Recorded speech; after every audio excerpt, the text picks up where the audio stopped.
한국의 80년대 겨울, 서울 변두리에 있는 주택 현관입니다. 대문이 열리자 50대 후반의 여자가 나타났습니다. 그녀 앞에 젊은 여자가 서 있어요. 등에는 포대기에 싼 갓난아기가 엎여 있습니다. 제정신이 아니구나. 너 진짜 애를 데려왔어? 어머니, 제가 전부 말씀드릴게요. 일단 안으로 들어가서 이야기해요. 이야기? 아이고, 무슨 이야기를 해? 포대기 속 아기가 울기 시작해요. 홀레 올릴 때 뭐라고 했어? 동생은 이모 댁에서 키운다며? 시집 온 지 석 달 만에 이게 뭐야? 젊은 여자가 입술을 깨물며 품속에서 낡은 종이를 꺼냅니다. 이것밖에 없어요. 친정 부모님이 남기신 땅 문서예요. 여자가 종이를 낚아채 봅니다. 그리고 코웃음을 칩니다. 성남에 있는 야산. 이런 걸로 뭘 하라고? 젊은 여자의 눈에서 눈물이 흐릅니다. 하지만 고개는 꼿꼿이 들고 있어요. 어머님, 제발요. 민준이는 제 친동생이에요. 갈 곳이 없어요. 과연 이 여자는 동생과 함께 시댁에 들어갈 수 있을까요? 그리고 그 쓸모없어 보이는 땅 문서가 8년 후 어떤 기적을 만들어낼까요? 한 여자의 절박한 선택에서 시작된 8년의 이야기를 지금부터 들려드리겠습니다. 이야기가 시작 전 무료인 구독과 좋아요 버튼을 눌러주시고 주인공에게 화이팅이라고 따뜻한 댓글고 부탁드려요. 1985년 겨울, 그날로 돌아갑니다. 낡은 택시 한 대가 골목 앞에 멈춰 섰어요. 뒷좌석 문이 열리고 젊은 여자가 내립니다. 28살 강분이입니다. 그녀의 등에는 남색 포대기가 칭칭 감겨 있어요. 포대기 속에서 갓난아기의 작은 손이 보입니다. 택시기사가 트렁크에서 보따리를 꺼내며 걱정스러운 얼굴로 말합니다. 아가씨, 정말 들어가실 거요? 저 집 요즘 형편이 안 좋다던데요. 분이가 고개를 끄덕입니다. 그녀의 손이 떨리고 있어요. 차가운 바람이 불어와 포대기를 휘감습니다. 아기가 보챕니다. 분이가 서둘러 아기 등을 토닥입니다. 괜찮습니다. 제 시댁이에요. 보따리를 받아든 분이가 대문 쪽으로 걸어갑니다. 발걸음이 무겁습니다. 대문 앞에 서서 손으로 문을 두드리려는데 문이 벌컥 열립니다. 50대 후반의 여자가 나타났어요. 박순자, 분이의 시어머니입니다. 순자의 얼굴이 굳어 있습니다. 눈이 분이 등의 포대기로 향해요. 미쳤구나. 너 진짜 애를 데려왔어? 그때 안쪽에서 남자가 나옵니다. 32의 김태수, 분이의 남편이에요. 그가 난처한 표정으로 서 있습니다. 여보, 이게 무슨 일이오? 당신도 몰랐어? 순자가 아들을 쏘아봅니다. 태수가 시선을 피해요. 그의 침묵이 답입니다. 순자의 얼굴이 더 굳어집니다. 좋아. 들어와. 순자가 돌아섭니다. 분이가 안도의 한숨을 쉬려는 순간 순자가 다시 말해요. 대신 조건이 있어. 그 애는 창고방에서 재워. 우리 집 쌀독은 못 건드려. 난 애 봐줄 생각 꿈에도 없으니 네 혼자 알아서 해. 분이의 가슴이 철렁 내려앉습니다. 하지만 고개를 숙입니다. 감사합니다, 어머니. 현관문이 닫힙니다. 분이가 포대기 속 동생을 꼭 끌어안아요. 아기의 울음소리만이 좁은 현관에 울려 퍼집니다. 이것이 강분이와 동생 민준이의 시댁살이 시작이었습니다. 그녀는 아직 몰라요. 이 선택이 8년 뒤 모든 것을 바꿀 거라는 사실을요. 현관 구석에 놓인 분이의 보따리에서 토지 대장 등본 한 켠이 삐죽 나와 있습니다. 누런 종이 위로 희미한 붓글씨가 보여요. 경기도 성남시 분당구 예정지 인근 야산 24번지. 아무도 그 땅의 가치를 알지 못합니다. 아직은요. 1985년 여름, 그러니까 분이가 시집 오기 넉 달 전 이야기입니다. 서울 성북구의 작은 양옥집이었어요. 마당에는 어머니가 가꾼 봉숭아 꽃이 피어 있었습니다. 분이는 그날도 직장에서 돌아와 저녁 준비를 하고 있었어요. 28배 나이에 아직 시집 못 간 딸이라 친척들 눈총을 받던 참이었죠. 부엌 안쪽 방에서 어머니의 신음소리가 들렸습니다. 9달째 배를 불린 어머니였어요. 48배 늦은 나이에 얻은 늦둥이 아이였습니다. 병원에서는 위험하다고 했지만 아버지는 아들을 원했어요. 분아, 물 좀. 분이가 냉수를 떠다 드렸습니다. 어머니의 손이 퉁퉁 부어 있었어요. 임신 중독증이었습니다. 하지만 병원비가 부담스러워 집에서 버티는 중이었죠. 어머니, 병원 가셔야 해요. 괜찮다. 내 아버지 퇴직금 나오면 그때 가자. 아버지는 섬유 공장에서 일했습니다. 다음 달이면 정년이었어요. 그 퇴직금으로 분이 혼수도 장만하고 아기도 낳을 계획이었죠.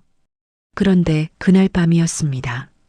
새벽 2시 전화벨이 울렸어요. 분이가 부스스 일어나 받았습니다. 수화기 너머로 낯선 남자 목소리가 들렸어요. 혹시 강만식 씨 댁입니까? 네, 저희 아버지신데요. 서울대병원 응급실입니다. 교통사고가 났습니다. 빨리 오십시오. 수화기가 바닥에 떨어졌습니다. 분이의 머릿속이 하얘졌어요. 옆방에서 어머니가 일어났습니다. 무슨 일이냐? 분이는 대답할 수가 없었습니다. 그저 어머니 손을 잡고 택시를 잡았어요. 한밤중 거리는 텅 비어 있었죠. 병원 응급실은 아수라장이었습니다. 아버지는 이미 숨을 거두신 뒤였어요. 야근 후 귀가하다 음주운전 차량에 치였다고 했습니다. 가해자는 도주했고요. 어머니가 시신 앞에서 주저앉았습니다. 그 순간이었어요. 어머니가 배를 움켜쥐며 신음했어요. 아, 아파. 양수가 터졌습니다. 조산이었어요. 의사들이 어머니를 분만실로 옮겼습니다. 분이는 복도에 남았어요. 아버지의 피 묻은 옷가지를 품에 안은 채로요. 2시간이 지났습니다. 간호사가 나왔어요. 산모분이 많이 위험합니다. 아기는 살았는데요.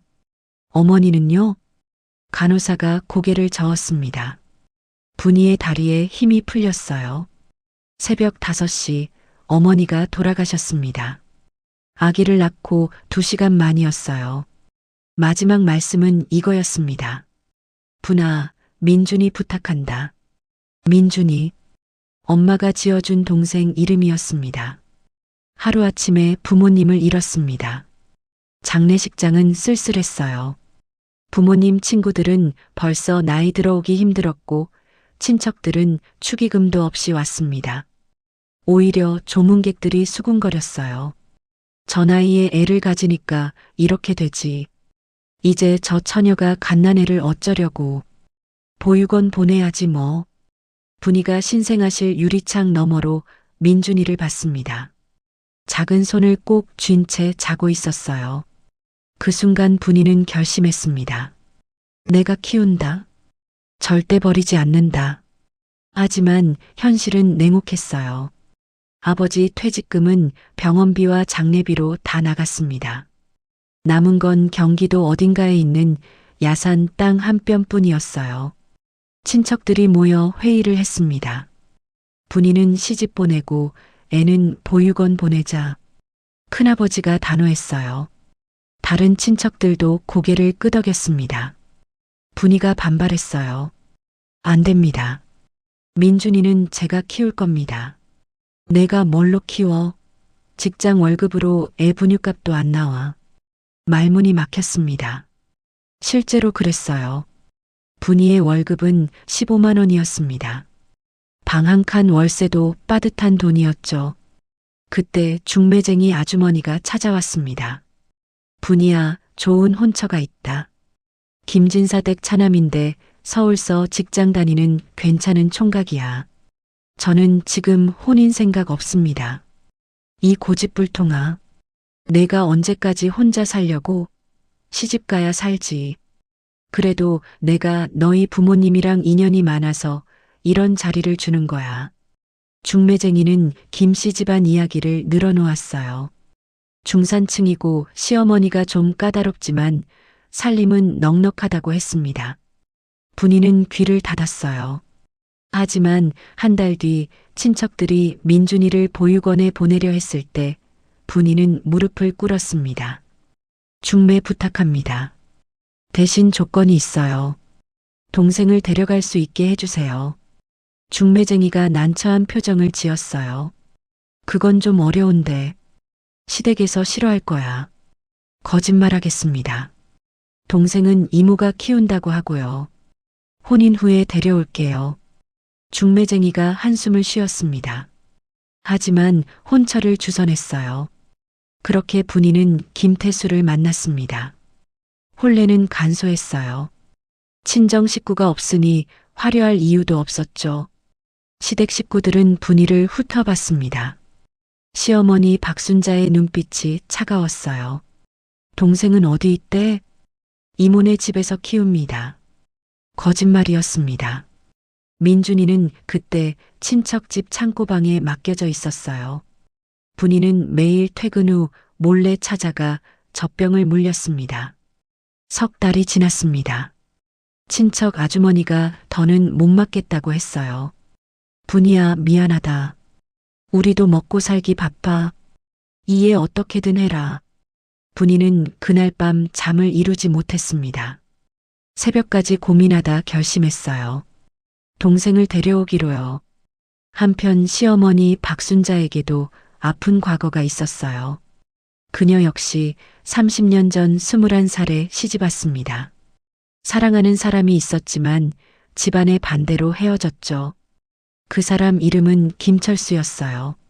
순자는 원치 않는 혼인을 했습니다. 시댁은 넉넉했지만 시어머니는 독했어요. 10년을 구박받으며 살았습니다. 아무도 순자를 도와주지 않았어요. 그 상처가 굳은 살처럼 남았습니다. 그래서 며느리를 보면 묘한 감정이 들었어요. 동정과 질투가 뒤섞인 감정이었죠. 나도 그렇게 살았는데 왜 너만 불쌍한 척이야. 순자는 그날 밤 홀로 안방에 앉아 있었습니다. 서랍 깊숙이 숨겨둔 낡은 사진 한 장을 꺼냈어요. 흑백 사진 속에 젊은 순자와 청년이 나란히 서 있었습니다. 청년의 얼굴에는 환한 웃음이 있었어요. 순자가 사진을 도로 집어넣었습니다. 그리고 중얼거렸어요. 전부 혼자 버텨야 해. 나처럼. 현관에서는 분이가 민준이를 안고 시댁으로 들어오려는 순간이었습니다. 찬바람이 불어와 포대기를 휘감았어요. 순자는 알지 못했습니다. 자신이 내리는 선택이 30년 뒤 후회가 될 거라는 것을요. 그리고 이 며느리가 자신이 못한 용기를 보여줄 거라는 것도요. 분이도 알지 못했습니다. 이 순간의 선택이 8년 뒤 기적을 만들어낼 거라는 것을요. 두 여자는 그렇게 운명의 문턱에 서 있었습니다. 한 명은 과거의 상처로, 한 명은 미래의 희망으로요. 1986년 봄 분이가 시댁에 들어온 지 석 달째였습니다. 아침 5시면 어김없이 일어났어요. 창고방에서 먼저 민준이를 확인했습니다. 젖은 기저귀를 갈고 분유를 먹였어요. 아기는 잘 자라고 있었습니다. 하지만 말이 없었어요. 울음도 거의 없었죠. 분이는 그게 다행이라고 생각했습니다. 울면 시어머니가 더 구박했으니까요. 부엌으로 가서 쌀을 7대 씻어 밥을 지었습니다. 시어머니 목, 남편 목, 시아버지 몫이었어요. 분이 몫은 따로 없었습니다. 남은 누룽지를 물에 말아먹는 게 전부였죠. 김치를 썰고 된장찌개를 끓였어요. 손놀림이 빨라졌습니다. 석 달 동안 익숙해진 일이었어요.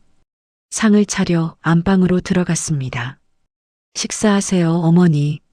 순자가 상을 받으며 한마디 했어요. 밥이 왜 이리 질어? 물을 얼마나 부었길래. 죄송합니다. 변명하지 않았습니다. 변명하면 더 혼났으니까요. 순자가 숟가락을 들다 말고 물었어요. 그 애는 또 분유 다 먹었냐? 네, 어머니. 분유값이 얼마인 줄 알아? 한 통에 2,000원이야. 내 한 달치 쌀값이 그것보다 싸다고. 분이가 고개를 숙였습니다. 순자가 밥을 한술 뜨며 중얼거렸어요. 보육원 보내면 나라에서 다 키워주는데 왜 이 고생을? 분이의 손이 떨렸습니다. 하지만 참았어요. 그냥 물러나려는데 순자가 또 불렀습니다. 분이야. 네, 어머니. 오늘 저녁에 가족회의 한다. 식사 후에 거실로 나와. 가슴이 철렁했습니다. 좋은 예감이 아니었어요. 하지만 대답은 해야 했습니다. 알겠습니다. 그날 저녁 식사는 유난히 무거웠어요. 시아버지 김만수도 집에 일찍 들어왔습니다. 회사 격리로 일하는 분이었죠. 평소엔 늦게 귀가했는데 오늘은 달랐어요. 밥상을 물리고 나서 온 식구가 거실에 모였습니다. 시아버지가 먼저 입을 열었어요. 분이 앉거라. 분이가 방바닥에 무릎을 꿇고 앉았습니다. 시아버지가 담배에 불을 붙이며 말했어요. 오늘 회사에서 어려운 소식을 들었다. 순자가 남편을 봤습니다. 무슨 소식인데요? 경영난이라더군. 내년쯤 구조조정 들어간대. 담배 연기가 피어올랐어요. 시아버지의 얼굴이 어두웠습니다. 그는 올해 58이었어요. 나이 많은 사람부터 자른다더군. 내가 제일 먼저겠지. 순자의 얼굴이 굳었어요. 그녀가 분이를 쏘아봤습니다. 다 그 애 때문이야. 재수없게 부모 죽인 팔자 때문이야. 여보, 그만해요. 무슨 말도 안 되는 소리를 계속해. 시아버지가 아내를 말렸지만 소용없었어요. 순자는 이미 화가 머리끝까지 난 상태였습니다. 당신은 몰라요. 내가 얼마나 힘든지, 아기도 잘 있는지 한 번씩 봐야 되고 한 달에 식비가 얼마나 드는지 알아요? 아기 분유값이 제일 많이 들어. 남편 김태수가 끼어들었어요. 어머니, 제가 월급 더 드리겠습니다. 내 월급으로 뭘 어쩌겠니? 겨우 20만 원인데. 순자가 한숨을 크게 쉬었습니다. 그리고 분이를 똑바로 봤어요. 분이야, 일주일이야. 네. 일주일 안에 결정해. 동생 보육원 보내든지 아니면 너희 둘 다 집 나가든지. 최후 통첩이었습니다. 분이의 얼굴이 하얘졌어요. 입술이 바들바들 떨렸습니다. 어머니, 제발이요. 조금만 더 애가 클 때까지만요. 난 더 이상 할 말 없다. 순자가 벌떡 일어섰습니다. 그녀의 눈에 눈물이 고였어요. 하지만 그 눈물은 분이를 향한 게 아니었습니다. 나도 살고 싶어. 평생 남의 집 며느리 노릇하며 고생했는데 이제 편할 때도 됐잖아. 근데 왜 또 갓난의 기저귀를 빨아야 돼? 내 손자 것도 아니고 이게 무슨 일이래. 순자의 목소리가 떨렸습니다. 그 속에 담긴 건 분노만이 아니었어요. 지난 30년의 한이 섞여 있었죠. 분이가 바닥에 이마를 찍었습니다. 죄송합니다. 제가 더 잘하겠습니다. 됐어. 일주일이야. 순자가 안방으로 들어가 버렸습니다. 시아버지도 한숨을 쉬며 자리를 떴어요. 남은 건 분이와 남편 태수뿐이었습니다. 분이가 남편을 올려다봤어요. 눈빛에 애원이 담겼습니다. 여보, 당신이라도 좀 말려줘요. 태수가 시선을 피했습니다. 그는 담배를 한 대 꺼내 물었어요. 미안해. 나도 어쩔 수 없어. 당신이 어쩔 수 없으면 누가 도와줘요? 어머니 말씀이 틀린 것도 아니잖아. 솔직히 민준이가 짐인 건 사실이야. 짐? 그 단어가 분이의 가슴에 비수처럼 꽂혔습니다. 태수가 계속 말했어요. 여보, 현실을 봐. 우린 아이 하나 더 키울 형편이 안 돼. 그냥 보육원 보내. 거기서 잘 크면 입양도 가고 그래. 분이가 남편의 바지를 붙잡았습니다. 안 돼요. 민준이는 제 피부치예요. 유일한 가족이고요. 나는 가족이 아니야. 태수의 목소리가 차가워졌어요. 그는 아내의 손을 뿌리치고 일어섰습니다. 일주일 안에 결정해. 나도 더 이상은 안 되겠어. 남편마저 돌아섰습니다. 분이는 텅 빈 거실에 혼자 남았어요. 그날 밤 분이는 잠을 이루지 못했습니다. 창고로 가서 민준이를 내려다봤어요. 아기는 곤히 자고 있었습니다. 작은 주먹을 쥔 채로요. 분이가 아기의 손을 잡았습니다. 따뜻했어요.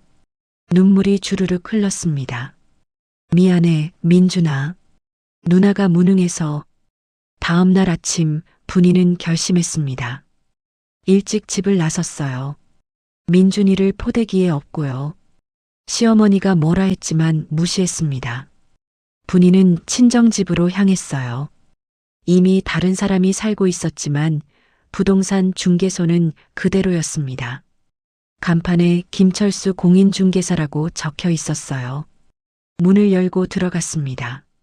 60 중반의 남자가 신문을 보다 고개를 들었어요. 어서 오십시오. 저 강만식 씨 따님입니다. 기억하세요? 김철수의 눈이 커졌습니다. 아, 분희 씨. 부모님 일은 참 안 됐습니다. 감사합니다. 저기요, 여쭤볼 게 있는데요. 분희가 가방에서 토지 대장 등본을 꺼냈습니다. 김철수가 받아들었어요. 이 땅 말인데요. 팔 수 있을까요? 김철수가 등본을 들여다봤습니다. 경기도 성남시 분당구 예정지 인근 야산. 그는 고개를 저었어요. 지금은 어렵습니다. 야산이라 값이 안 나가요. 그럼 담보로 돈을 빌릴 수라도. 그것도 힘듭니다. 평수가 너무 작아서요. 분이의 어깨가 떨어졌습니다. 마지막 희망마저 사라지는 것 같았어요. 김철수가 조심스럽게 물었습니다. 급하신 일이 있으세요? 분이가 사정을 설명했어요. 김철수가 진지하게 들었습니다. 그러더니 생각에 잠겼어요. 분희 씨, 제 말 좀 들어보세요. 네. 이 땅은 지금 당장은 쓸모없어요. 하지만요. 김철수가 서랍에서 신문 스크랩 한 뭉치를 꺼냈습니다. 요즘 정부에서 수도권 주택난 해결한다고 난리예요. 신도시 개발 이야기가 나오고 있습니다. 그의 손가락이 신문 기사를 가리켰습니다. 성남 쪽이 유력하대요. 만약 여기에 신도시가 들어서면요. 분이가 숨을 죽였습니다. 이 땅값이 최소 100배는 오를 겁니다. 정말요? 단 시간이 걸려요. 빨라도 5년은 좋게 걸릴 겁니다. 5년. 너무 먼 미래였어요. 지금 당장 일주일도 버티기 힘든데 5년은 영원처럼 느껴졌습니다. 김철수가 말했습니다. 절대 팔지 마세요. 버티세요. 그게 분희 씨와 동생분이 사는 길입니다. 하지만 어떻게 버텨요? 당장 일주일 안에. 일주일은 제가 도와드리겠습니다.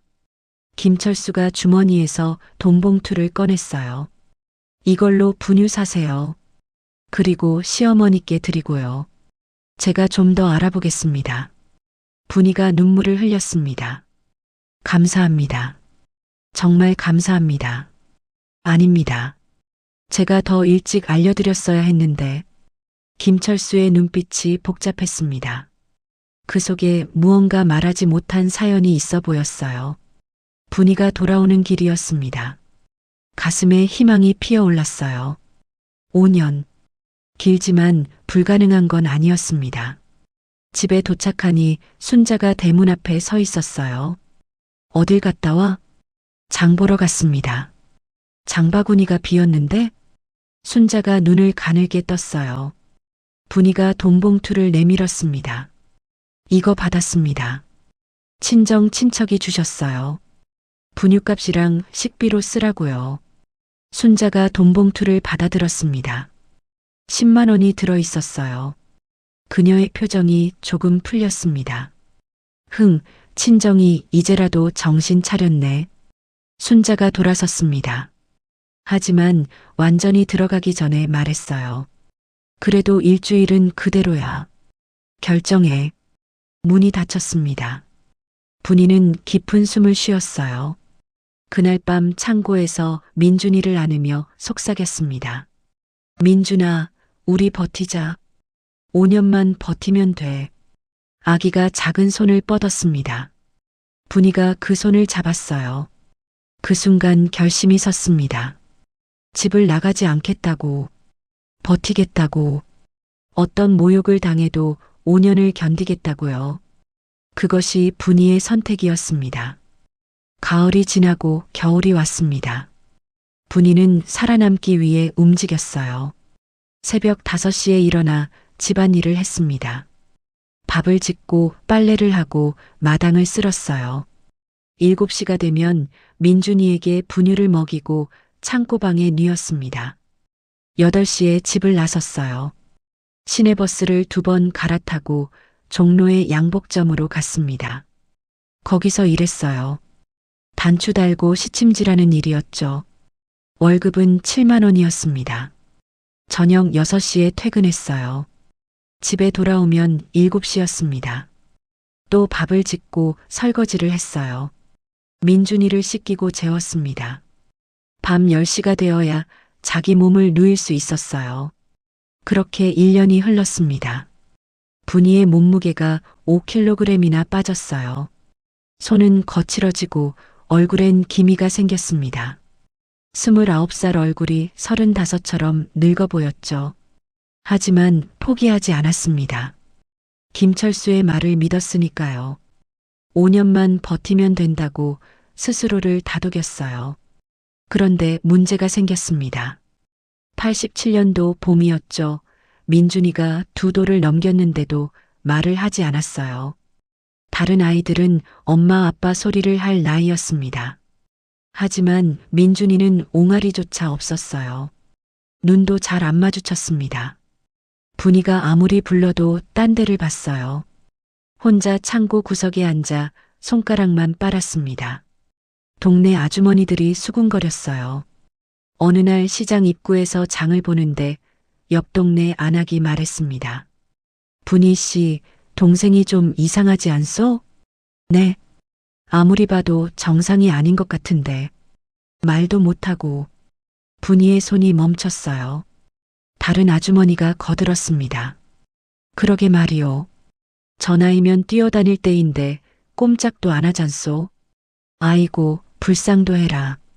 부모도 없는데 장애까지 있나 봐. 분이는 아무 말 못했어요. 사실 본인도 걱정하고 있었으니까요. 그날 저녁 시어머니가 꺼냈습니다. 분이야, 민준이 병원 데려가 봤어? 아직은요. 아직? 2돌 지난 애가 말도 못하는데? 순자의 목소리가 날카로웠어요. 남편 김만수도 신문을 내려놓고 거들었습니다. 병원비가 얼마나 하겠어. 한번 데려가 보지 그래.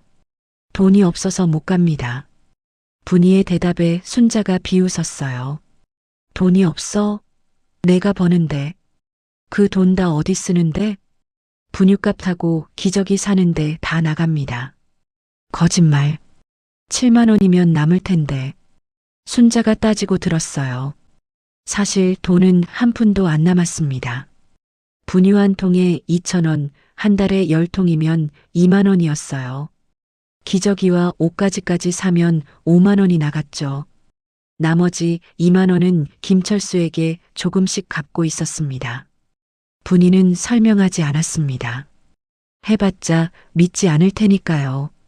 순자가 한숨을 푹 쉬었습니다. 역시 불길한 애야. 부모 죽이고 이제 벙어리로 태어났어. 그 말에 분이가 참지 못하고 고개를 들었어요. 민준이는 정상이에요. 목소리가 커졌습니다. 순자가 눈을 부라렸어요. 뭐, 지금 시애미한테 대들고 있네. 죄송합니다. 어머님, 하지만 민준이를 그렇게 말씀하시면 어떡해요. 안 돼? 사실이잖아. 저것 봐. 말 한마디 못하고 눈도 제대로 못 마주치고 순자가 창고방을 가리켰어요. 민준이가 구석에 웅크리고 앉아 있었습니다.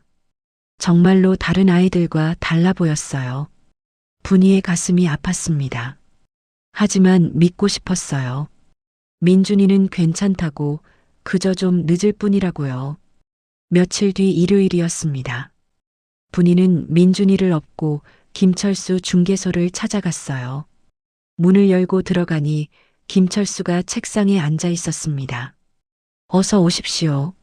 아, 분이 씨. 안녕하세요. 앉으시죠.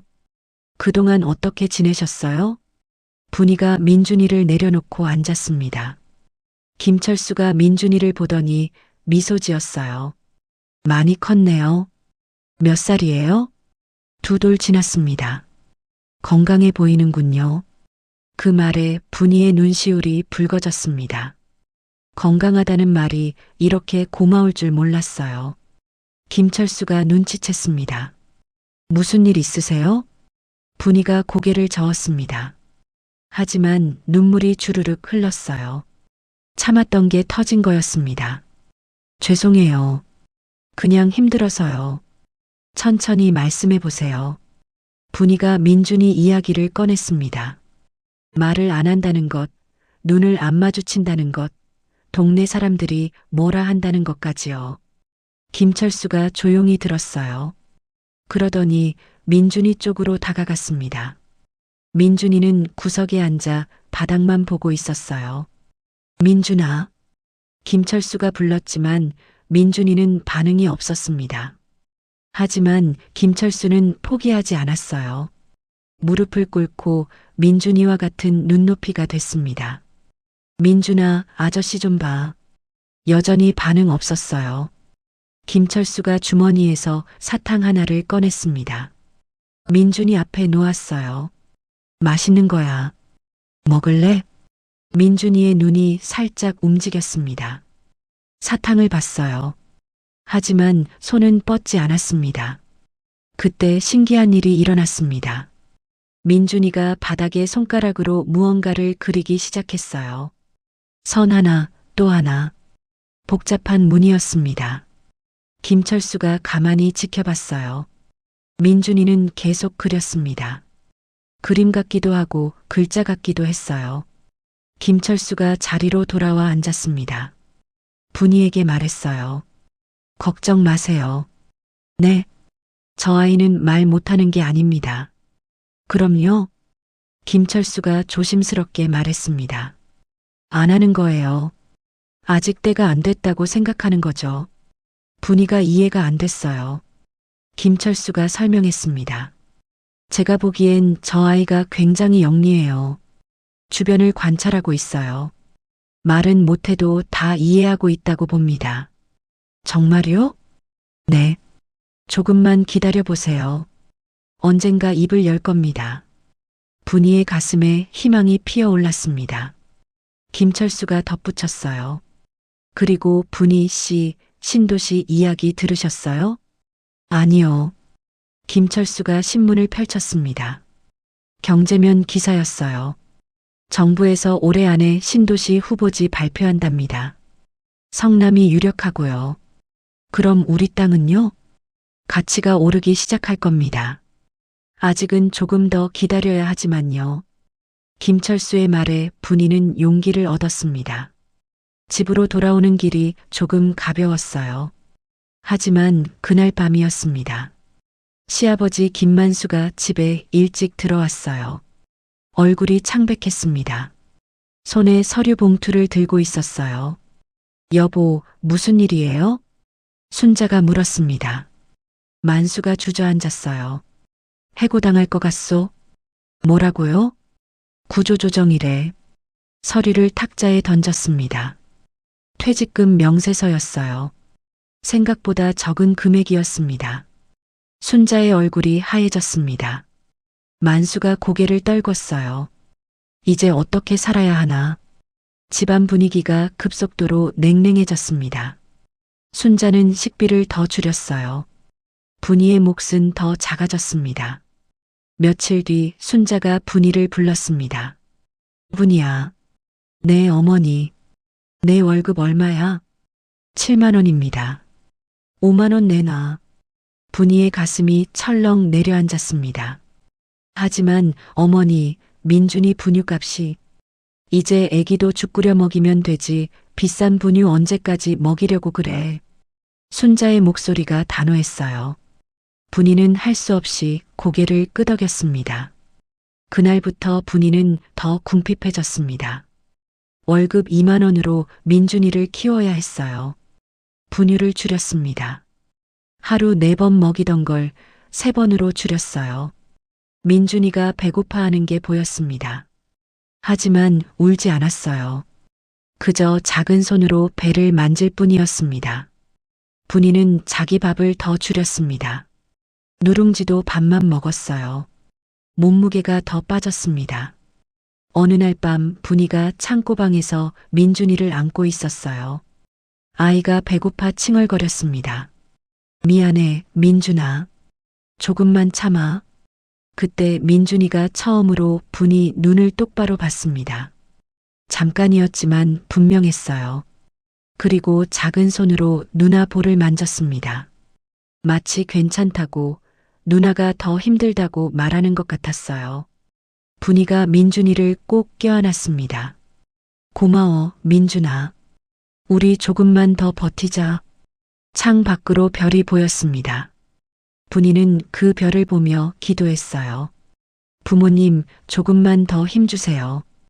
5년만 버티게요. 창고방에서 민준이 소리가 들렸습니다. 배고파 우는 소리였어요.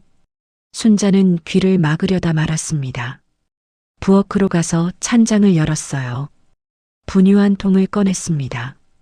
망설이다 창고방 문 앞에 살짝 놓았어요. 그리고 재빨리 안방으로 돌아왔습니다. 아무도 보지 못했어요. 시간은 계속 흘러갔습니다. 분이와 민준이는 버텼어요. 하루하루를 견뎠습니다. 민준이는 여전히 말이 없었습니다. 하지만 가끔 바닥에 무언가를 그렸어요. 분이는 알 수 없는 그림들이었습니다. 그 그림 속에 미래가 숨어 있다는 걸 그때는 아무도 몰랐습니다. 1993년 봄이 왔습니다. 분이가 시댁에 들어온 지 8년째였어요. 민준이는 어느덧 8살이 됐습니다. 여전히 말이 없었어요. 동네 아이들과 어울리지도 않았습니다. 그저 혼자 창고방에 앉아 있기만 했죠. 하지만 분이는 포기하지 않았습니다. 매일 밤 민준이에게 신문을 읽어줬어요. 비록 반응은 없었지만 꾸준히 했습니다. 라디오도 틀어놨어요. 뉴스 시간이면 민준이가 귀를 쫑긋 세우는 것 같았습니다. 그런데 그날 오후였습니다. 시아버지 김만수가 창백한 얼굴로 집에 들어왔어요. 손에 서류 봉투를 들고 있었습니다. 순자가 놀라 물었어요. 여보, 무슨 일이에요? 얼굴이 왜 그래요? 만수가 주저앉았습니다. 그의 손이 떨리고 있었어요. 빚쟁이들이 회사로 찾아왔소. 뭐라고요? 순자의 얼굴이 하얘졌습니다. 만수가 서류를 탁자에 던졌어요. 6년 전 해고당하고 나서 생활비 때문에 조금씩 빌렸소.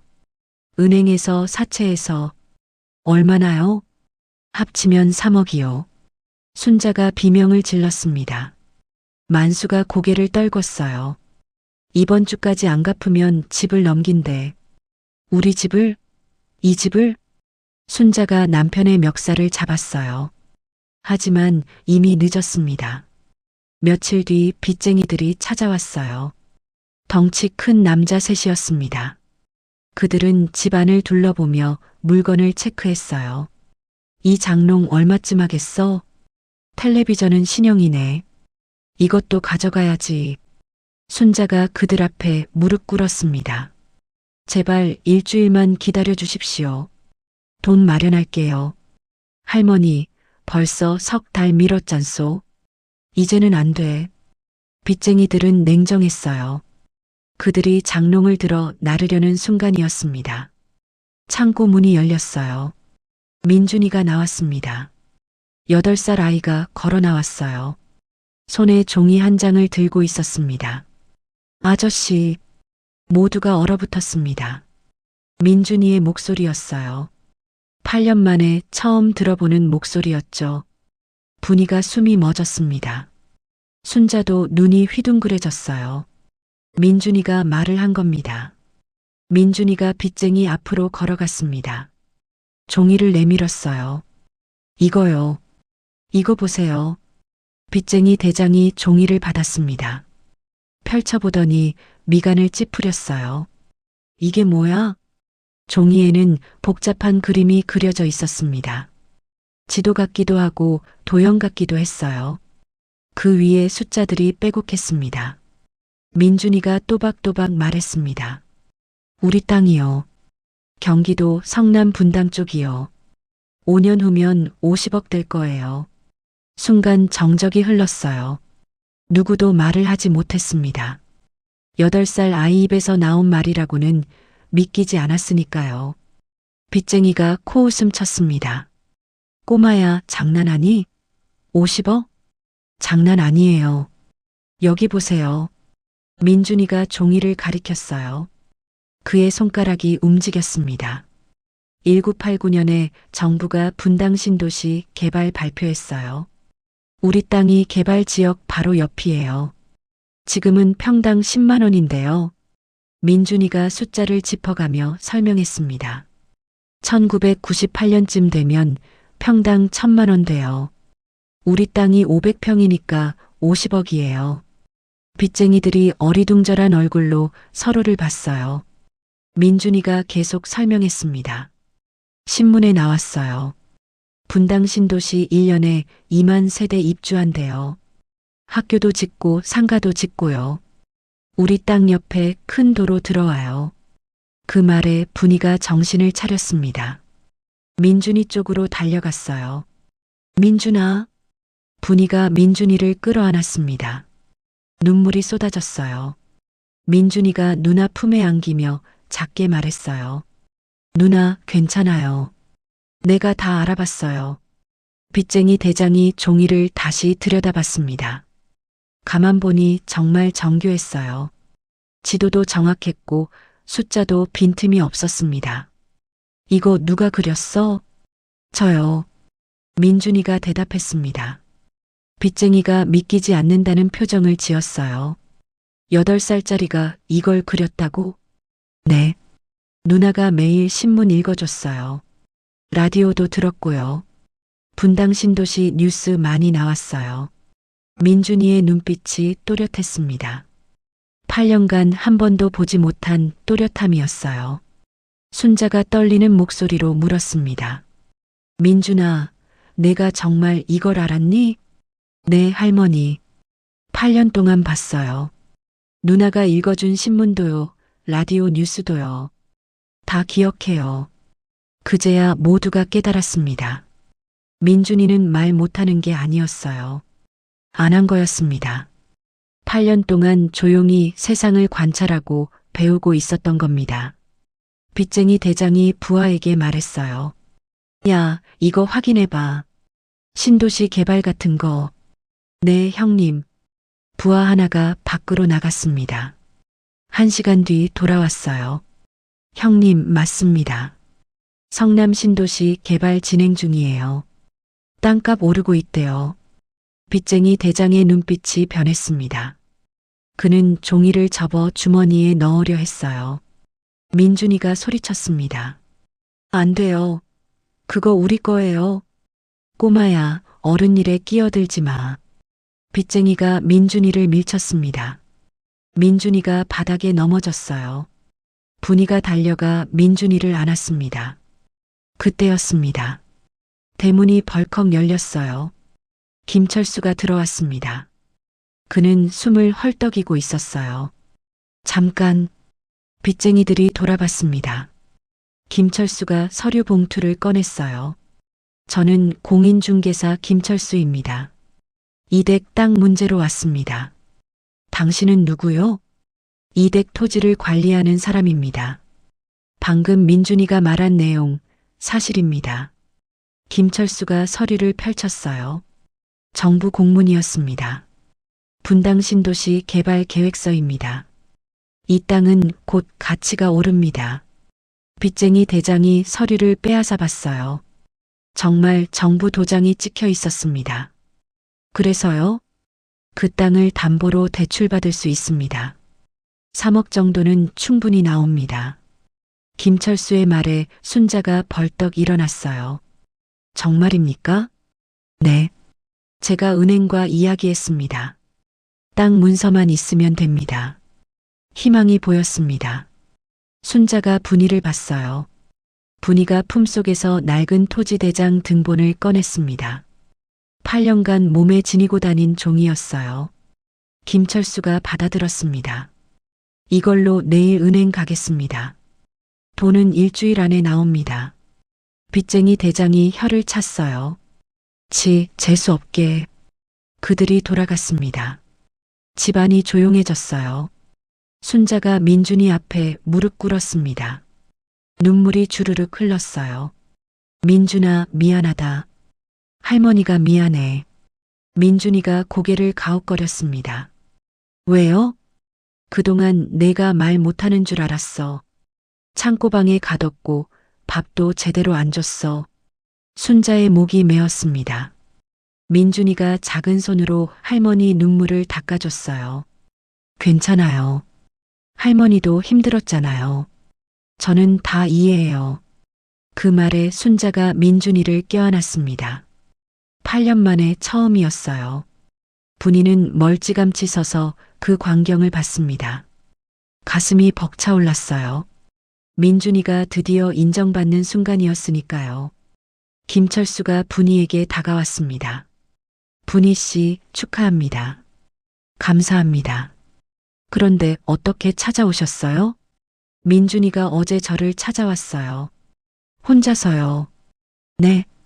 계산한 종이를 보여주더군요. 그래서 확인해 봤습니다. 정말 천재더군요.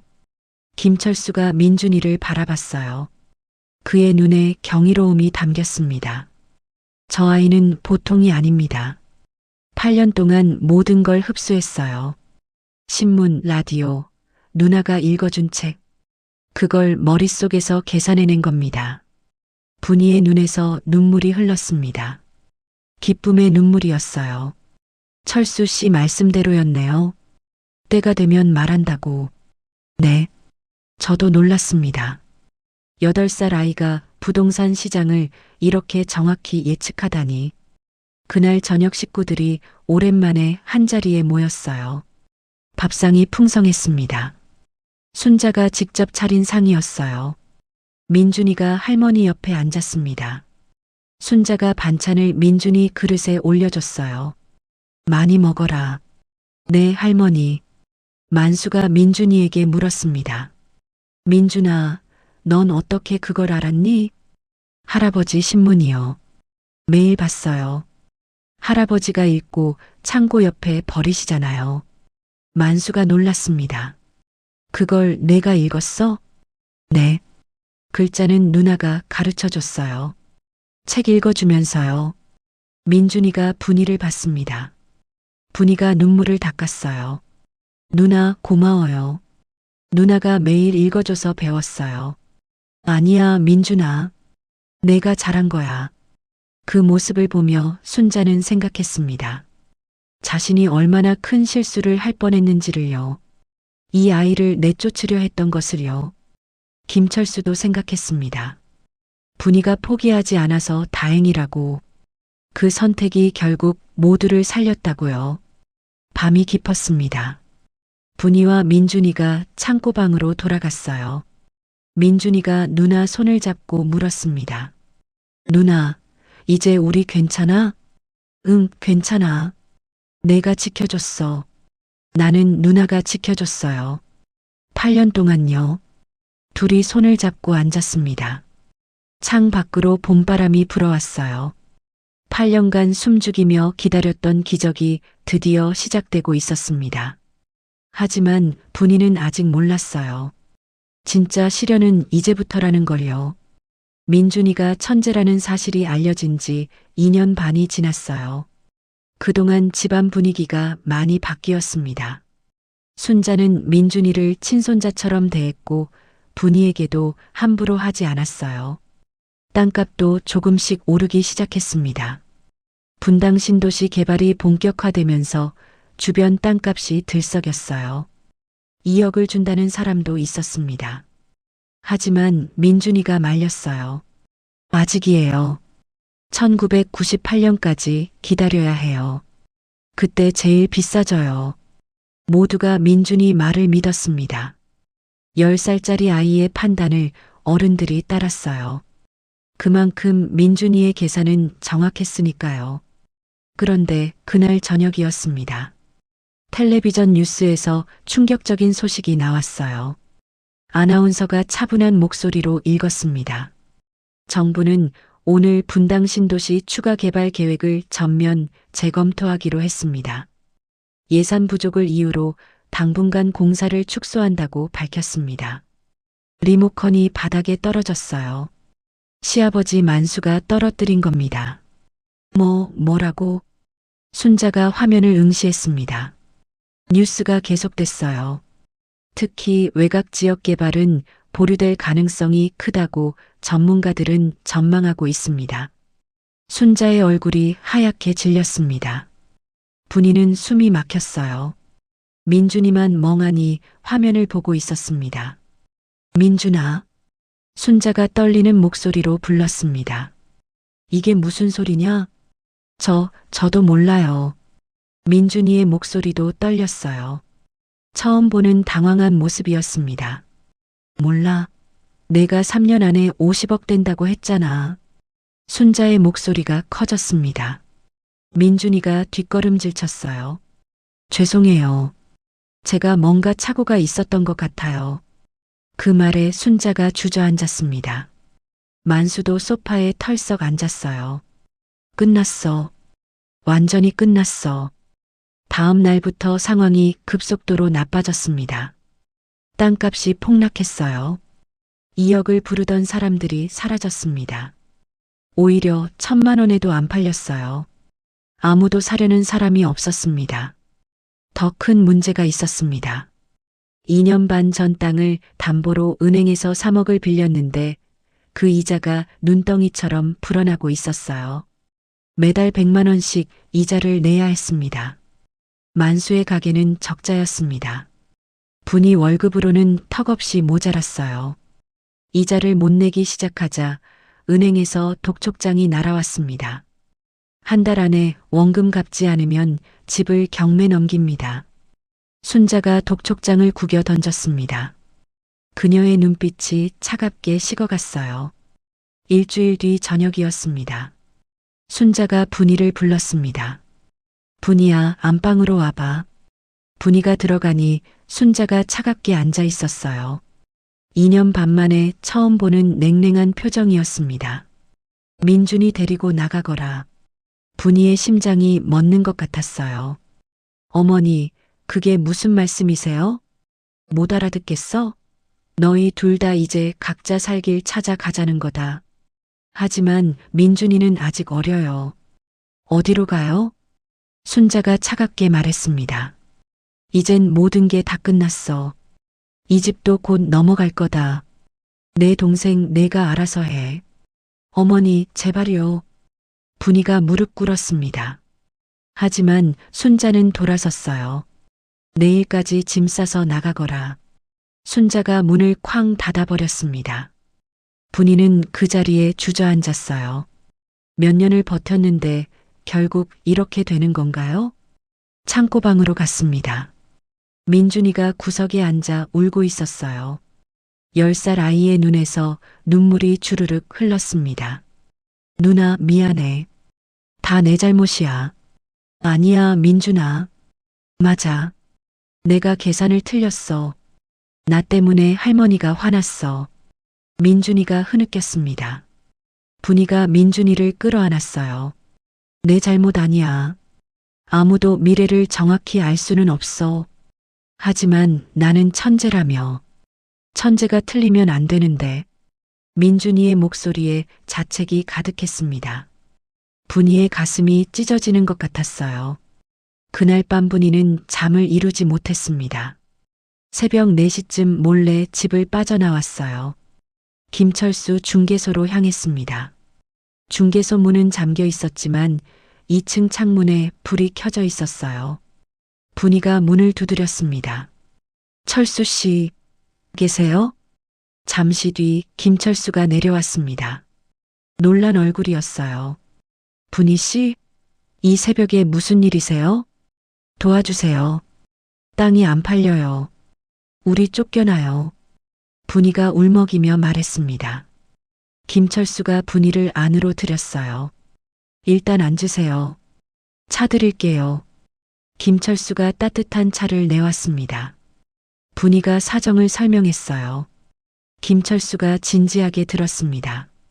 분이 씨, 제 말 들어보세요. 네. 김철수가 서랍에서 서류를 꺼냈습니다. 어제 정부 발표 기억하세요? 네. 개발 축소한다고요. 그게 아닙니다. 김철수가 서류를 펼쳤어요. 정부 공문이었습니다. 축소가 아니라 계획 변경이에요. 외곽 개발을 먼저 한다는 겁니다. 네. 분이 씨 땅이 바로 그 외곽이에요. 오히려 개발 순서가 앞당겨진 겁니다. 분이의 눈이 커졌습니다. 그럼 민준이가 맞았다는 거예요? 네. 민준이는 안 틀렸어요. 단지 언론이 잘못 보도한 겁니다. 김철수가 신문을 펼쳤어요. 작은 기사가 있었습니다. 여기 보세요. 외곽 지역 우선 개발. 1998년 완료 예정. 분이가 신문을 붙잡았습니다. 정말 그렇게 적혀 있었어요. 그럼 우리 살았어요? 네. 한 달만 버티세요. 땅값 다시 오릅니다. 제가 보증합니다. 분이의 눈에서 눈물이 쏟아졌습니다. 안도의 눈물이었어요. 감사합니다. 정말 감사합니다. 김철수가 분이의 손을 잡았습니다. 포기하지 마세요. 조금만 더요. 분이가 집으로 돌아오니 동이 트고 있었습니다. 창고로 가서 민준이를 깨웠어요. 민준아, 일어나.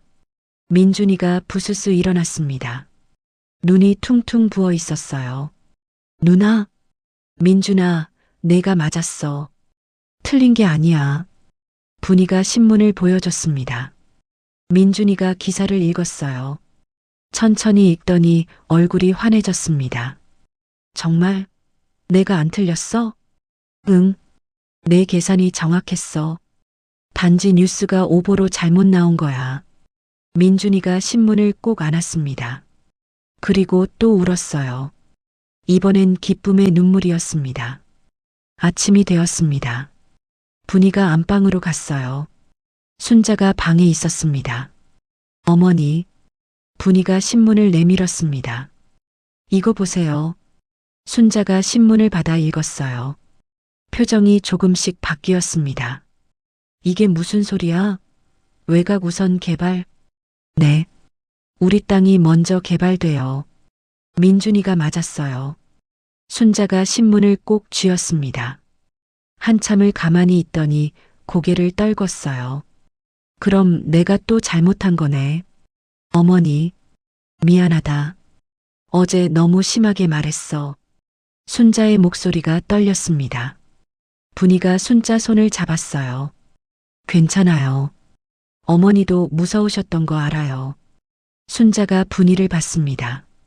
그녀의 눈에 복잡한 감정이 어렸어요. 넌 어떻게 그렇게 강하니?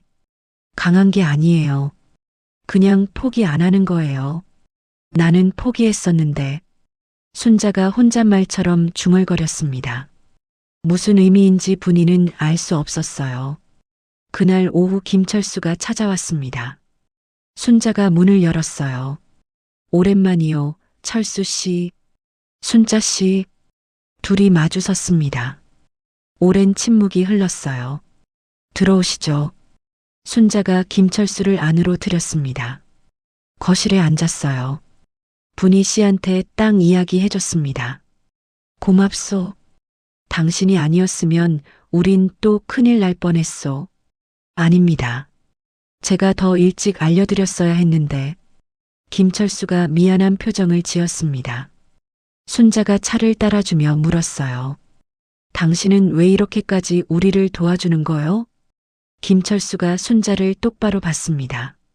순자 씨 기억하시오? 30년 전 순자의 손이 멈췄습니다. 우리가 함께했던 약속들, 당신이 행복하길 바랐던 것들. 철수 씨, 나는 당신을 지키지 못했소. 그 후회를 안고 살았소. 이렇게라도 마음의 빛을 덜어내고 싶어서. 김철수의 목소리가 떨렸습니다. 분희 씨는 달라요. 동생을 지켰어요. 당신이 못한 걸 해냈어요. 순자의 눈에서 눈물이 흘렀습니다. 그래서 돕는 거요? 나 대신? 그렇소. 분희 씨를 통해 속죄하는 겁니다. 순자가 고개를 떨궜습니다. 한참을 울더니 말했어요. 고맙소, 철수 씨. 정말 고맙소. 김철수가 일어섰습니다. 한 달만 기다리세요. 땅값 오를 겁니다. 그가 돌아간 뒤 순자는 혼자 앉아 있었습니다. 오래된 사진을 꺼내봤어요. 젊은 자신과 김철수가 함께 웃고 있었습니다. 미안하오, 철수야. 내가 겁쟁이였소. 순자가 사진을 가슴에 안았습니다. 창고에서는 민준이가 다시 계산을 하고 있었습니다. 바닥에 숫자를 쓰고 있었어요. 누나, 내 계산 맞아. 1998년이면 정말 50억 돼. 그래, 민준아. 내가 맞아. 분희가 민준이 머리를 쓰다듬었습니다. 근데 누나, 할머니는 왜 자꾸 변해? 민준이의 순수한 질문이었습니다. 분희는 대답하기 어려웠어요. 할머니도 무서운 거야. 다시 가난해질까봐. 그럼 우리가 부자 되면 안 무서워질까? 아마 그럴 거야. 하지만 분희는 알았습니다. 순자의 두려움은 돈 문제가 아니라는 걸요. 더 깊은 상처에서 오는 거라는 걸요. 밤이 깊었습니다. 분희는 창 밖을 봤어요. 별이 떠 있었습니다. 조금만 더 버티자. 한 달. 마지막 한 달이 남았습니다. 김철수의 말대로 한 달이 지나자 상황이 바뀌기 시작했어요. 분당 신도시 외곽 개발 소식이 구체화되면서 땅값이 급등했습니다. 2억을 부르던 사람들이 다시 나타났어요. 하지만 이번엔 가격이 달랐습니다. 30억 드리겠습니다. 40억은 어떻습니까? 민준이가 신중하게 말했습니다. 조금만 더 기다려요. 다음 달에 역 위치 발표돼요. 과연 민준이 말대로였습니다. 5월에 정부가 경전철 역사 위치를 발표했어요. 분인의 땅 바로 앞이었습니다. 그날부터 전화벨이 쉴 새 없이 울렸어요. 6월 어느 날 대기업 건설사 부장이 찾아왔습니다. 50억에 사겠습니다. 만수와 순자가 서로를 봤어요. 믿기지 않는 금액이었습니다. 민준이가 11살 때 예언했던 그대로였어요. 분이가 고개를 끄덕였습니다. 좋습니다. 팔겠습니다. 계약은 일주일 만에 완료됐어요. 통장에 50억이 들어왔습니다. 평생 본 적 없는 숫자였죠. 가장 먼저 빚을 갚았습니다. 은행 대출 3억이 나갔어요. 이자까지 합쳐 4억이었습니다. 그래도 46억이 남았습니다. 만수가 떨리는 손으로 통장을 들여다봤어요. 이게 꿈인가 생시인가. 순자도 넋이 나간 얼굴이었습니다. 하지만 그녀는 곧 정신을 차렸어요. 분이를 불렀습니다. 분이야. 네, 어머니. 이리 와봐. 분이가 안방으로 들어갔습니다. 순자가 통장을 내밀었어요. 이거 내 몫이야. 네가 지켜낸 돈이니 당연한 거야. 분이가 깜짝 놀랐습니다. 순자가 통장을 분이 손에 쥐어줬어요. 원래 내 땅이었잖니. 내 부모님이 물려주신 거고. 하지만 어머니, 저희가 여기서 10년을 살았잖아요. 당연히 나눠야죠. 순자가 고개를 저었습니다. 아니야. 나눌 게 아니라 내가 다 가져야 해. 순자의 목소리가 떨렸어요. 분이는 이해할 수 없었습니다. 어머니, 무슨 말씀이세요? 순자가 한참을 망설이더니 입을 열었습니다. 오랜 침묵이 흘렀어요. 나도 옛날에 동생이 있었어. 순자가 천천히 말하기 시작했습니다. 6살 터울이었지. 내가 21에 시집갈 때 동생은 15이었어. 분이가 숨죽여 들었습니다. 순자가 계속했어요. 시집 오려는데 시어머니가 그러더라. 동생은 못 데려온다고. 친정에 두고 오라고. 순자의 눈가가 붉어졌습니다. 나도 버티고 싶었어. 근데 못했어. 그때 내가 사랑하던 남자가 있었거든. 네. 김철수. 분이의 눈이 커졌어요. 순자가 쓸쓸히 웃었습니다. 놀랐지? 철수하고 나는 연인 사이였어. 근데 우리 집안이 반대했지. 철수네가 가난하다고.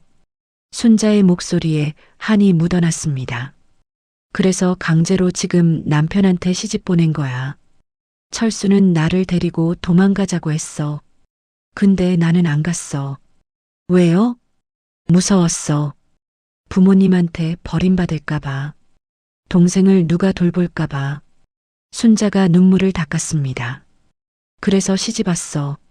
동생을 친정에 두고. 5년 뒤에 동생이 죽었다는 소식 들었어. 폐병이었대. 분이의 가슴이 먹먹해졌어요. 내가 데리고 왔으면 살아있을까? 병원도 데려가고 약도 사줬을 텐데. 순자가 흐느꼈습니다. 10년 만에 처음 보는 모습이었어요. 그래서 내가 민준이 업고 왔을 때 화가 났어. 내가 못한 걸 하잖아. 동생을 지키잖아. 어머니, 질투가 났어. 왜 너만 용감하냐고. 나는 왜 못했는데 너는 하냐고. 순자의 고백이 이어졌습니다. 근데 동시에 무서웠어. 너도 나처럼 고생할까봐. 동생 때문에 평생 고생할까봐. 분이의 눈에서 눈물이 흘렀어요. 그래서 구박했어. 널 내쫓으려고 했어. 그게 너를 위한 거라고 생각했어. 순자가 분이 손을 잡았습니다. 그녀의 손이 떨리고 있었어요. 미안하다. 정말 미안해. 순자가 바닥에 이마를 찍었습니다. 분이가 황급히 순자를 일으켰어요. 어머니, 일어나세요. 안 돼. 용서받을 자격 없어. 10년 동안 얼마나 괴롭혔는데. 아닙니다. 저도 이해해요. 분이가 순자를 끌어안았습니다. 둘이 서로 울었어요. 10년의 앙금이 녹아내렸습니다. 한참을 울고 나서 순자가 말했습니다. 그때 밖에서 민준이 목소리가 들렸습니다. 누나, 어디 있어? 여기. 민준이가 안방으로 들어왔어요. 순자와 분이가 우는 걸 보고 깜짝 놀랐습니다. 왜 울어? 아니야, 민준아. 기쁜 눈물이야. 순자가 민준이를 불렀습니다. 민준아, 이리 와봐. 민준이가 다가갔어요. 순자가 민준이를 무릎에 앉혔습니다. 할머니가 미안하다. 뭐가요? 10년 동안 창고방에서 재웠잖니. 밥도 제대로 안 줬고. 민준이가 고개를 저었어요. 괜찮아요. 저는 창고가 좋았어요. 정말? 네. 조용해서 생각 많이 할 수 있었어요. 계산도 하고요. 민준이가 웃었습니다. 순자가 민준이를 꼭 안았어요. 고맙다. 내가 우리 집 살렸다. 아니에요. 누나가 저 살렸어요. 민준이가 분이를 봤습니다. 분이도 둘을 안았어요. 셋이 엉켜 한참을 울었습니다. 거실로 나오니 만수와 김철수가 앉아 있었습니다. 김철수가 계약서를 정리하고 있었어요. 50억 정확히 입금됐습니다. 축하드립니다. 만수가 김철수에게 고개를 숙였습니다. 고맙소. 당신 아니었으면 우린 망했소. 아닙니다. 분희 씨가 포기하지 않았기 때문입니다. 김철수가 분희를 봤습니다. 그의 눈빛이 따뜻했어요. 순자가 김철수 옆에 앉았습니다. 철수 씨, 네, 순자 씨. 30년 동안 고마웠소. 무슨 말씀을? 순자가 김철수 손을 잡았습니다. 당신은 나를 잊지 않았지만 나는 도망쳤소. 미안하오.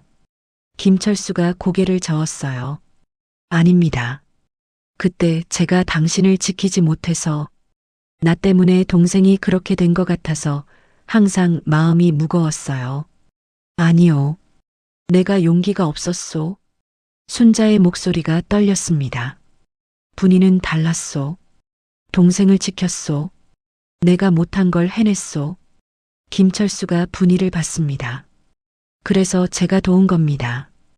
분희 씨를 통해 당신이 행복해지길 바랐습니다. 순자의 눈에서 눈물이 흘렀어요. 고맙소, 철수 씨. 정말 고맙소. 저녁이 됐습니다. 온 식구가 모여 저녁을 먹었어요. 순자가 정성껏 차린 상이었습니다. 민준이가 할머니 옆에 앉았어요. 순자가 반찬을 민준이 그릇에 올려줬습니다. 많이 먹어라. 네, 할머니. 만수가 말했습니다. 분희야, 너 덕분에 우리가 살았다. 아니에요, 아버님. 아니긴. 내가 민준이 안 지켰으면 우린 이 복을 못 받았어. 순자가 거들었습니다. 그것보다 더 고마운 게 있어. 뭔데요, 어머니? 너희가 포기 안 한 거. 그게 우리한테 희망을 줬어. 순자의 목소리가 떨렸어요. 김철수가 고개를 끄덕였습니다. 맞습니다. 분희 씨가 민준이를 지킨 것, 그게 이 집안을 구한 겁니다. 분희가 고개를 저었어요. 저도 민준이한테 구원받았어요. 민준이 없었으면 전 살 이유가 없었을 거예요. 민준이가 누나 손을 잡았습니다. 우린 서로 구했어. 맞지, 누나? 그래, 맞아. 모두가 웃었습니다. 따뜻한 웃음이 거실을 채웠어요. 그때 순자가 입을 열었습니다. 50억 중에 40억은 분희가 가져간다. 만수가 놀랐습니다. 여보, 그건 너무 많은 거 아니오? 아니야. 원래 분희 땅이었어. 우리는 빚도 갚았고 이 정도면 충분해. 순자의 목소리가 단호했어요. 태수가 끼어들었습니다. 어머니, 그래도 한 집 산 지가 10년이고 남편인데 제명의도 있어야 하는 거 아닌가요?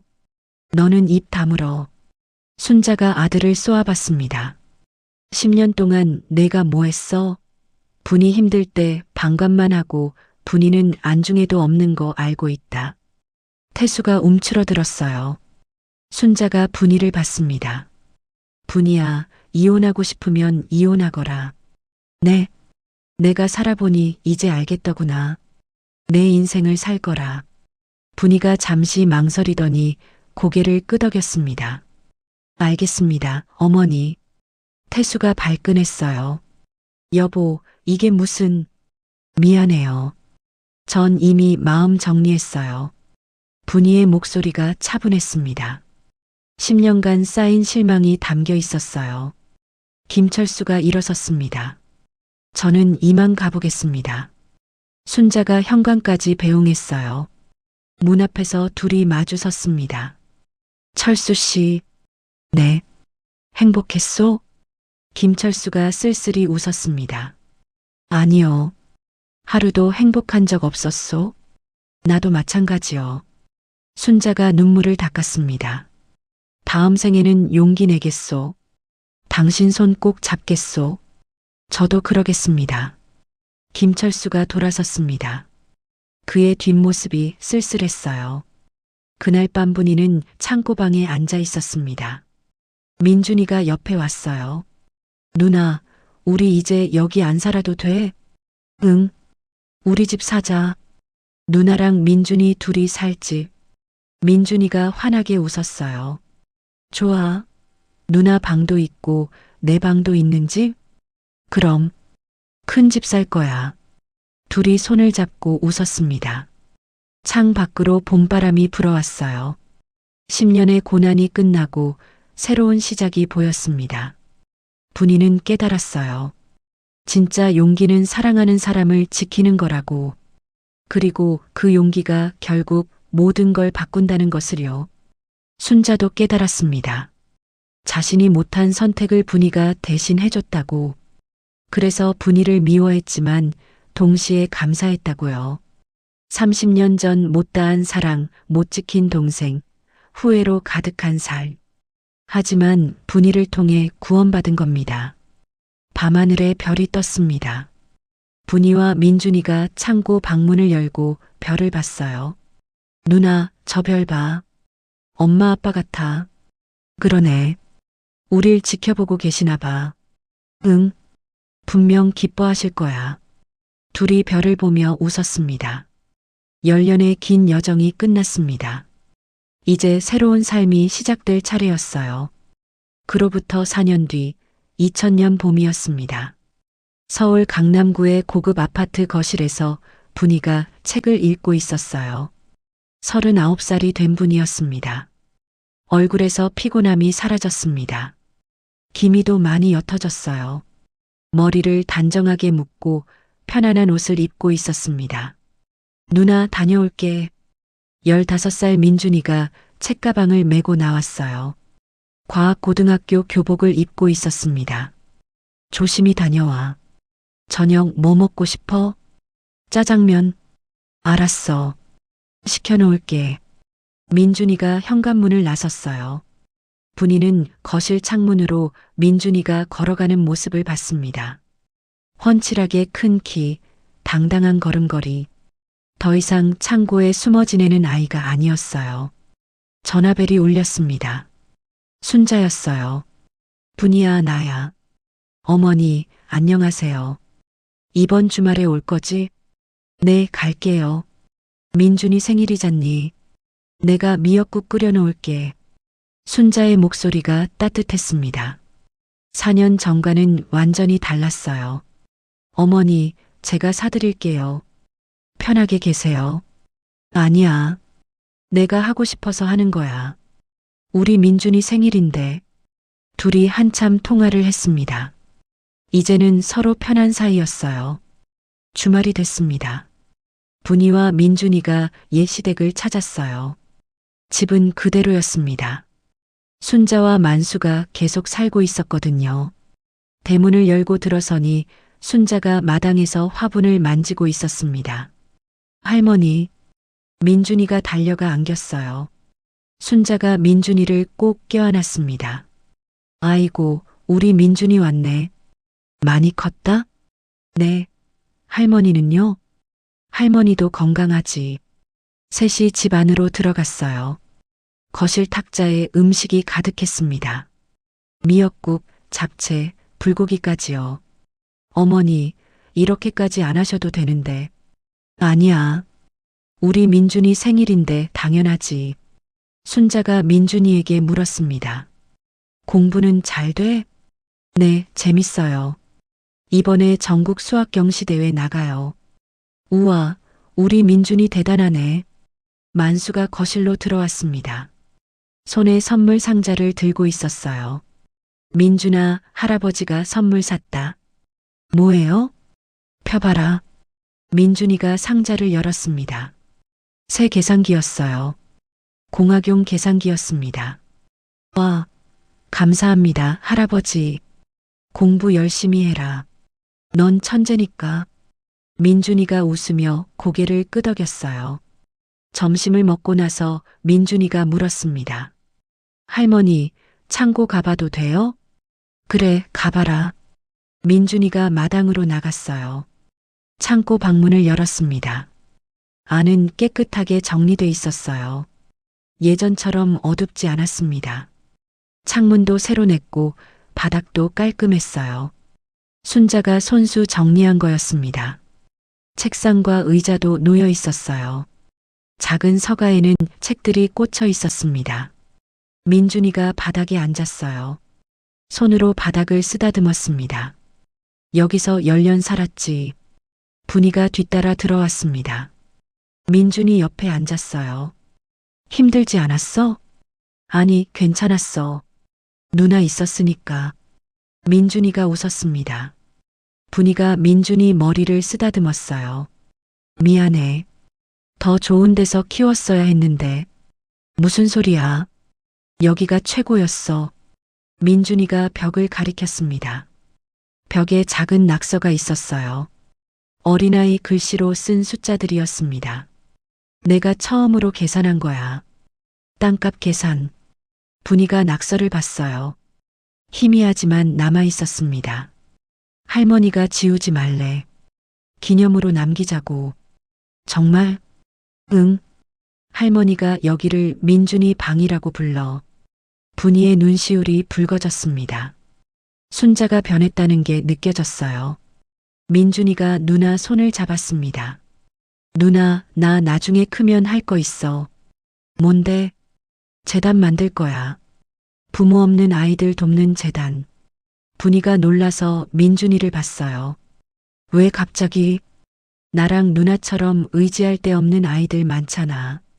그 아이들 도와주고 싶어. 민준이의 눈이 진지했습니다. 15살 아이의 눈이 아니었어요. 그리고 거기서 공부도 가르쳐 줄 거야. 가난해도 공부하면 꿈 이룰 수 있다고. 분이가 민준이를 끌어안았습니다. 그래, 꼭 그렇게 하자. 누나가 도와줄게. 둘이 창고에서 한참을 앉아 있었어요. 10년 전 추억을 떠올렸습니다. 춥고 배고팠던 날들, 하지만 서로 있어서 버틸 수 있었던 시간들이요. 저녁이 됐습니다. 순자가 생일 케이크를 들고 나왔어요. 촛불을 켰습니다. 자, 소원 빌어라. 민준이가 눈을 감았습니다. 무슨 소원을 빌었는지는 아무도 몰라요. 촛불을 후 불었습니다. 모두가 박수를 쳤습니다. 생일 축하해. 민준이가 환하게 웃었어요. 케이크를 자르며 할머니께 먼저 드렸습니다. 할머니, 드세요. 고맙다, 우리 손주. 순자가 케이크를 받아 먹으며 눈물을 닦았어요.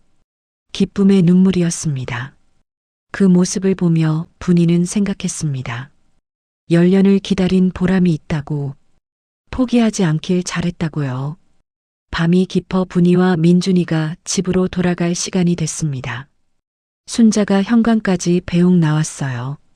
조심히 들어가거라. 네, 어머니. 다음 주에 또 올게요. 순자가 분이를 꼭 안았습니다. 분이야, 고맙다. 저야말로 감사합니다. 순자가 민준이도 안았어요. 우리 손주 건강해야 한다. 네, 할머니도요. 민준이가 할머니 뺨에 뽀뽀했습니다. 순자가 행복하게 웃었어요. 차를 타고 돌아가는 길이었습니다. 민준이가 창밖을 보며 말했어요. 누나, 우리 행복하지? 응, 정말 행복해. 앞으로도 계속 이럴까? 분이가 민준이를 봤습니다.